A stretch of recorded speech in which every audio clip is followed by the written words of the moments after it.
Good morning. Today is September 22nd. We have another famous story, starting with a commentary. Daniel in the lion's den. Sometime later, during the reign of Darius the Mede, a plot is laid against Daniel by those opposed to his rise to greater power. The end result is that Daniel is placed in a den of lions, but saved from harm by the God to whom he faithfully prays. The incident allows an interesting insight into Darius, who, at least for a time, is even evangelistic on behalf of this marvelous God of Daniel. All right, Daniel 6, verse 1. It's around 541 to 540 BC. It pleased Darius to appoint 120 satraps to rule throughout the kingdom, with 3 administrators over them, one of whom was Daniel. The satraps were made accountable to them so that the king might not suffer loss. Now Daniel so distinguished himself among the administrators and the satraps by his exceptional qualities that the king planned to set him over the whole kingdom. At this, the administrators and the satraps tried to find grounds for charges against Daniel in his conduct of government affairs, but they were unable to do so. They could find no corruption in him, because he was trustworthy and neither corrupt nor negligent.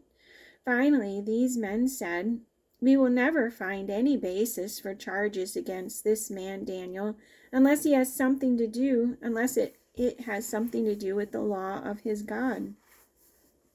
So the administrators and the satraps went as a group to the king and said, "O King Darius, live forever." The royal administrators, prefects, satraps, advisors, and governors have all agreed that the king should issue an edict and enforce the decree that anyone who prays to any god or man during the next 30 days, except to you, O king, shall be thrown into the lion's den. Now, O king, issue the decree and put it in writing so that it cannot be altered, in accordance with the laws of the Medes and Persians, which cannot be repealed. So King Darius put the decree in writing. Now when Daniel learned that the decree had been published, he went home to his upstairs room where the window opened toward Jerusalem. 3 times a day he got down on his knees and prayed, giving thanks to his God, just as he had done before. Then these men went as a group and found Daniel praying and asking God for help. So they went to the king and spoke to him about his royal decree. "Did you not publish a decree that during the next 30 days anyone who prays to any god or man except you, O king, would be thrown into the lion's den?" The king answered, "The decree stands in accordance with the laws of the Medes and Persians, which cannot be repealed." Then they said to the king, Daniel, who is one of the exiles from Judah, pays no attention to you, O king, or to the decree which you put in writing. He still prays 3 times a day." When the king heard this, he was greatly distressed. He was determined to rescue Daniel and make every effort until sundown to save him. Then the men went as a group to the king and said to him, "Remember, O king, that according to the law of the Medes and Persians, no decree or edict that the king issues can be changed." So the king gave the order, and they brought Daniel and threw him into the lion's den. The king said to Daniel, "May your God, whom you serve continually, rescue you." A stone was brought and placed over the mouth of the den, and the king sealed it with his own signet ring and with the rings of his nobles, so that Daniel's situation might not be changed.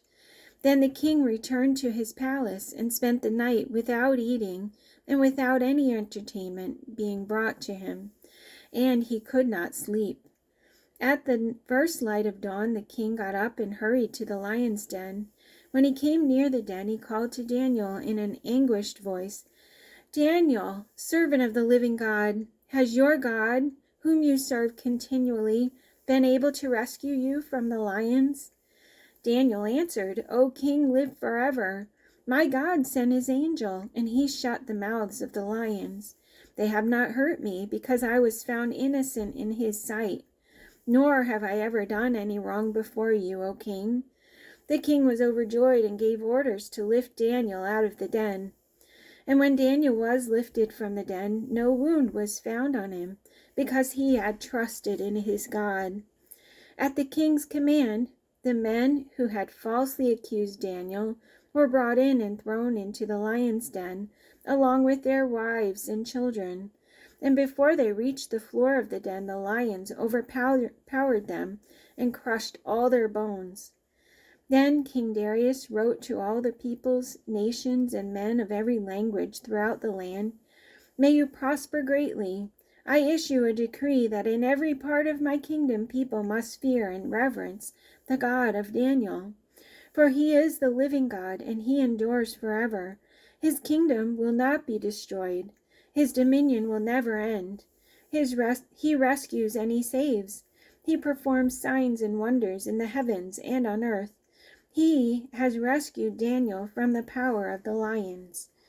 Okay, we have another commentary. Darius' enthusiasm for the God of Daniel is evidently not long-lived. There is no evidence that Babylon did in fact turn to God. On the contrary, it appears that Darius' character is so unaffected that he betrays his own nation. Realizing Babylonia's now weakened condition against the power of Persia, Darius deserts to Cyrus and helps bring about the final overthrow of the very nation he has ruled.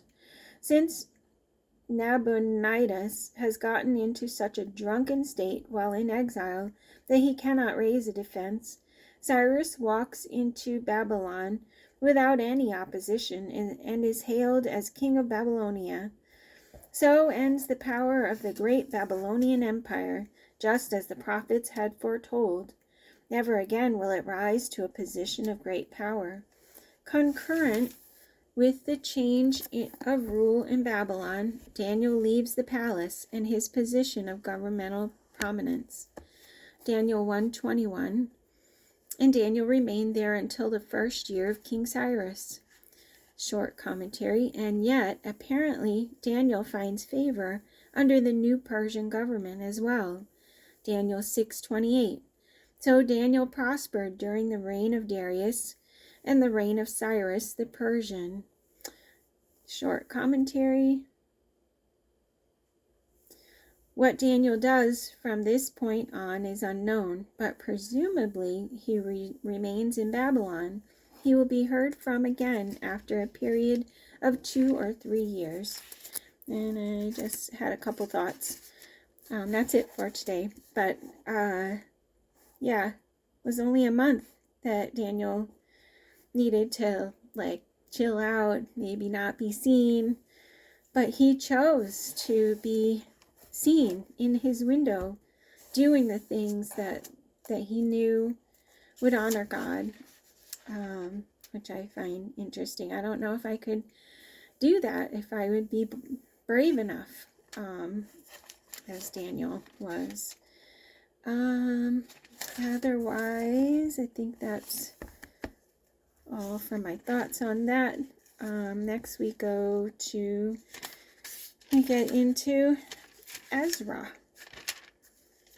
So moving forward, we have just another month.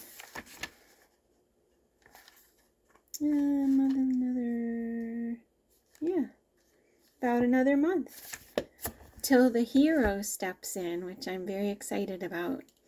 All right, that's it for today. Have a great day.